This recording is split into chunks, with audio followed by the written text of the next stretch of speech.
Hey, I'm Big Lou, and you're watching Big Lou 2, and this is what I've got going on for you. We're going to talk more about the Chess Gorilla SilverBack chess clock. Look at that. I got my name on the back, kind of in silver, because, it's the SilverBack chess clock. Loving this clock. A lot of great features.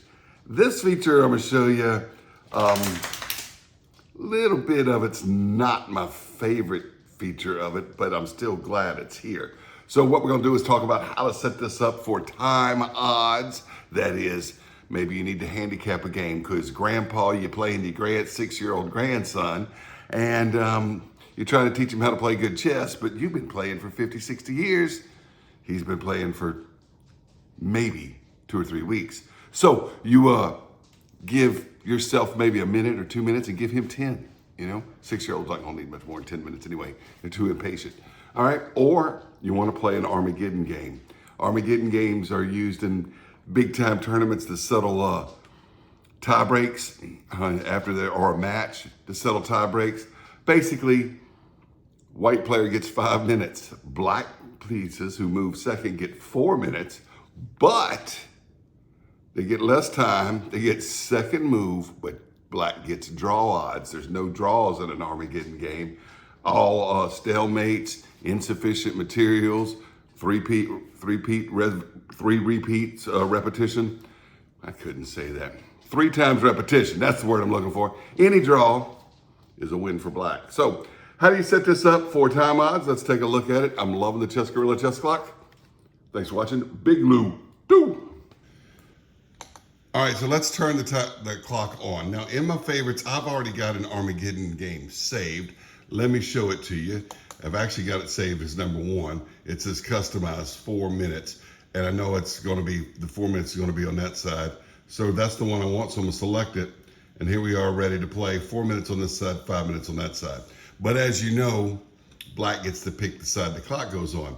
So what if this is for if black is, left-handed? Because if I'm right-handed, clock goes on this side of the chessboard over here, and I hit it with my right hand.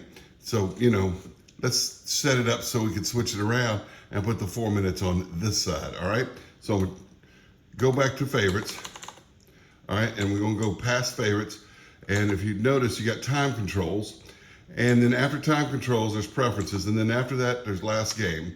And we wanna go to time controls.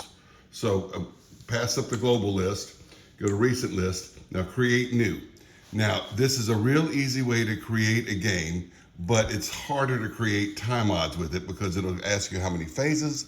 You pick one, it'll ask you what the time is, and you can either put 4 minutes or 5 minutes, and then it's gonna be, both sides are gonna be 5 minutes. Then when you're ready to play, you gotta go into tournament mode, tournament director mode, and change one of the times, but then when you save it, it's just gonna save it as a straight 4 minute or 5 minute game for both players. It's not gonna save the corrected time on the tournament director did. So this one has a newer feature that the predecessor to this clock, called a VTech, evidently did not have. So let me go back. That's not what I want. I don't want create new. I want customize. Now this is a great feature, this customize, okay? But there's a little something annoying about it. And if I've got a complaint, it's something that's annoying, and I'll show you what that is. But you go to customize, first phase, and what we want for first phase is, now I said I wanted the 5 minutes on this side of the clock, so we're gonna put that at 5 minutes. Boom. And then you come over here and you cycle through, and we want 4 minutes on this side for our time odds or Armageddon game. All right?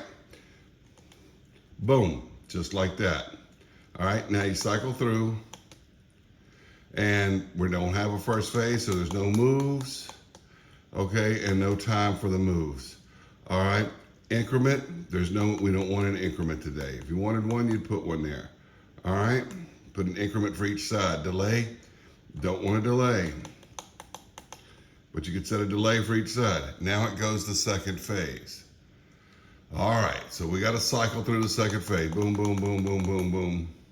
We're over here now because I counted kind of right. Now, if there's no second phase time, why is there second phase moves? All right, second phase increment. It ought to know that I don't have a second phase by now, but you still got to cycle through it all. Now this is what gets ridiculous with this clock. Now, I like this clock, and I like this feature where I can customize anything I want, that it ought to know if I don't have a second phase, there's going to be no third phase or fourth phase. So you just got to keep pressing till you get through, and it takes it quick. The button works well, so I'm just going through the fourth phase. All right. There we go. Ready. Now, if I want to save it into my favorites, okay, I can just, all right, save to favorites. And I hit the camera. But trust me, it was saved to favorites. Now we're ready. Got a time odds game. And that is how it works. Just like that. Kind of easy to do, but it's kind of silly. You got to cycle through the second, third, and fourth phase, especially the third and fourth phase when you don't have a second. But it's not hard. Just keep pressing that button. Anyway, thanks for watching Big Blue 2, and I am loving this Chess Gorilla SilverBack chess clock. Absolutely awesome.